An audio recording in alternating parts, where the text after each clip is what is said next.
Now dear students, we were talking about the types of rocks. So let us see the types.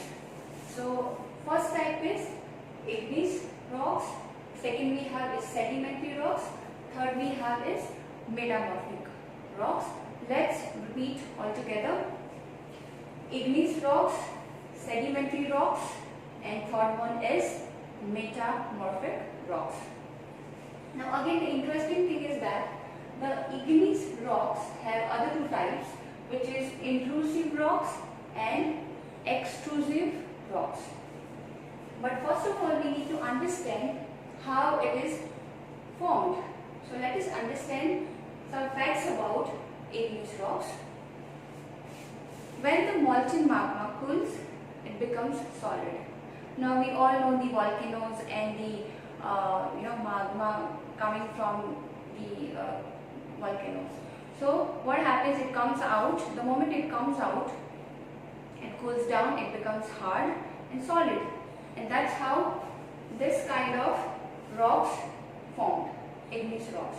So molten magma comes out and it becomes solid and hard, and this is called the igneous rocks. Clear, students? Okay. Now, can you imagine lava coming out from the volcanoes? Yes, of course. We have seen in the Discovery Channel that the red area, inside you can see the magma, red magma, and you can see the fog around the area, and it's coming out. You can see the rivers flowing out of magma, right? Lava is actually fiery red molten magma coming out from the interior of the earth on its surface. Now see, it is inside the earth. The molten magma is inside the earth and it is coming out and just spreading on the surface of the earth. There are two types. So we have already mentioned two types here, intrusive and extrusive. Okay? When this molten lava comes on the surface of the earth, it rapidly cools down and becomes solid. Rocks formed in such a way on the crust are called extrusive. So these are called the extrusive, which are hard, which are solid, and it comes from the molten magma. They have a very fine grained structure. Now they have very nice grained structure. When you see it, you love to see it. For example, basalt. So here we have the example of basalt, which is igneous extrusive rock. The decayed plateau is made up of basalt rocks. Now here, important point. So kindly make the underline if you have the textbook with you in your hand. Decayed plateau is made up of basalt rocks. Sometimes the molten magma cools down deep inside the earth's crust. Sometimes what happens? It comes out and then it becomes solid and hard. But sometimes what happens? Inside of the earth, it cools down. Solid rocks so formed are called intrusive. Now, have you noticed why it is called intrusive and why it is called the extrusive and intrusive? Because this rocks cools down inside of the earth, and this kind of rocks comes out, not rocks. Actually, magma comes out from the earth, and that is why it is called the extrusive rocks. So that is why the names are different, intrusive and extrusive. Next, while here we have is, since they cool down slowly, they form large grains. Now, this intrusive rocks, they form large kind of rocks in grains. Granite is an example of such a rock. We all know granite, right? So it's an example of intrusive grow.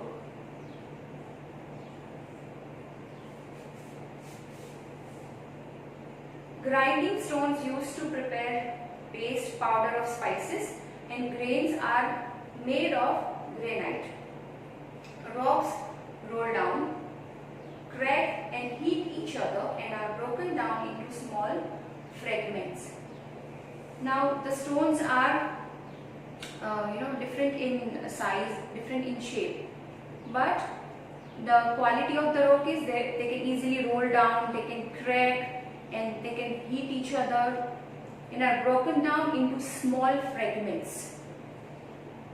These small particles are called sediments. Now very small particles are called the sediments. These sediments are transported and deposited by wind, water, etc. Now see, this is the task of water and air. What they do, they transport this kind of sediments, that means small fragments. These loose sediments are compressed and hardened to form layers of rocks. Now what we are doing, we are compressing it, we are making it harden. These types of rocks are called sedimentary rocks. So the simple and basic definition of the sedimentary rocks are, it is very small and small fragments. This is called sedimentary rocks. Now we will understand the next type of rock. We are done with igneous rocks and sedimentary rocks, and the third type which we need to understand is metamorphic rocks. So let us understand that. And yes, of course, the second name of igneous rocks is primary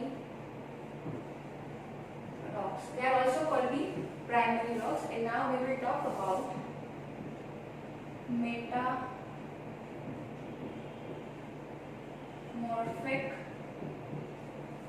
rocks. What is it?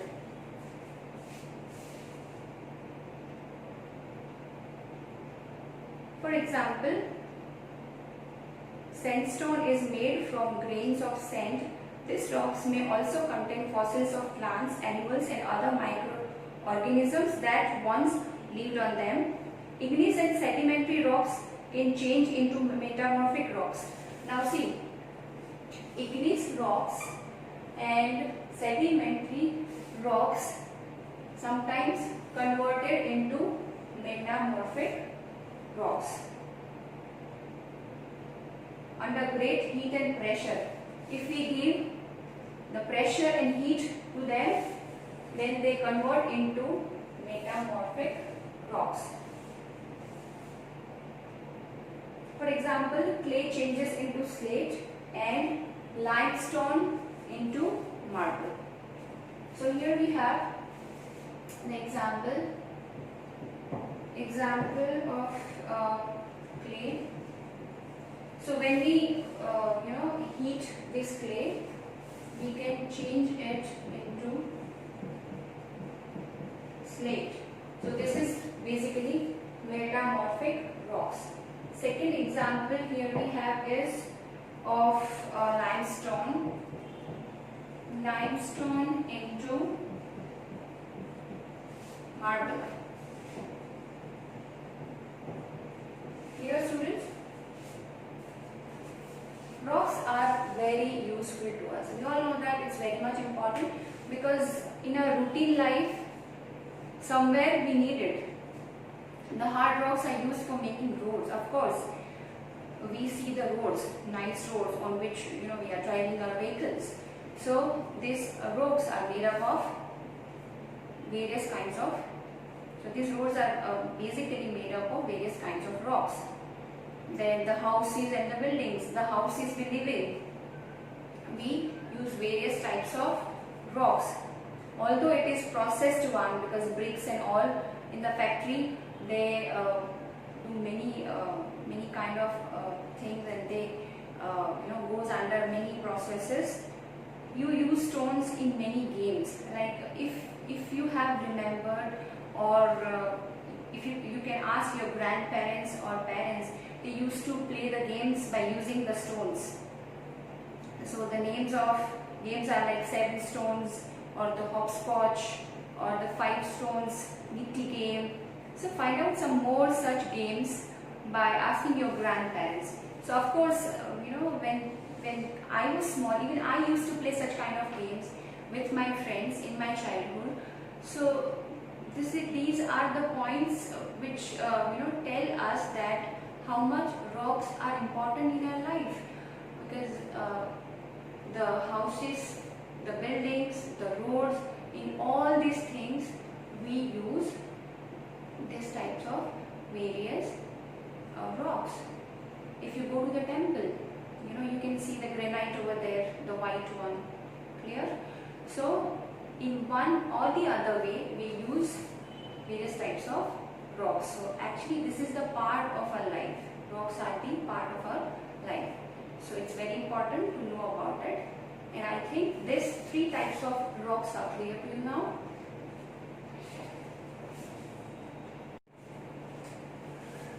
Dear students, I hope the topic of rocks are clear to you now. And here we are going to talk about the monuments. And the monuments are, here is Red Fort. The picture of Red Fort is given, and the second picture is given of Taj Mahal. But here the important point, you need to understand which kind of rocks they have used here. So here they have used sandstone, and here they have used marble. So this is the basic difference between this Red Fort and Taj Mahal. You can see the picture in your textbook if you have the textbook with you in your hand. So the activity, this is the activity for you, that you just have to collect the pictures of the monuments, and you just have to find out which kind of rocks they have used while making this monuments. Now let's come to the next point. Here we have the cycle. So let us understand the rock cycle.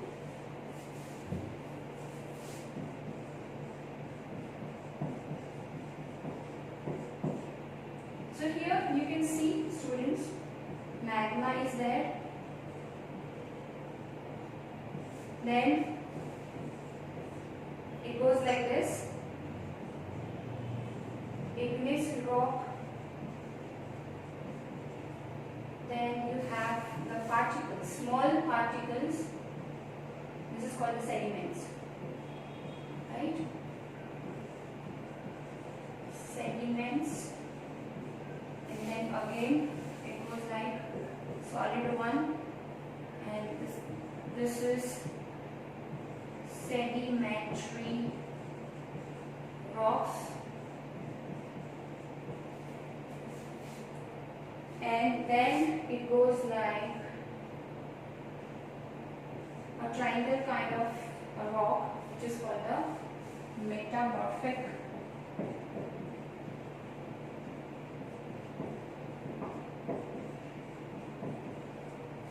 Okay, and again it goes like this. So this is the rock cycle you can see here. So let us understand how it goes. You will be surprised to know that one type of rock changes to another type under certain conditions in a cycle manner. The magma, then magma converts into igneous, igneous converts into sediments, small particles, then again, the transformation process is there, so it becomes sedimentary rocks, and sedimentary ultimately becomes metamorphic rocks, and again the metamorphic rocks becomes magma. So that's how the entire cycle goes on and on. And the process of transformation happens of rocks. This process of transformation of the rock from one to another is known as the rock cycle. You have already learnt when the molten magma cools, it solidifies to become igneous rock.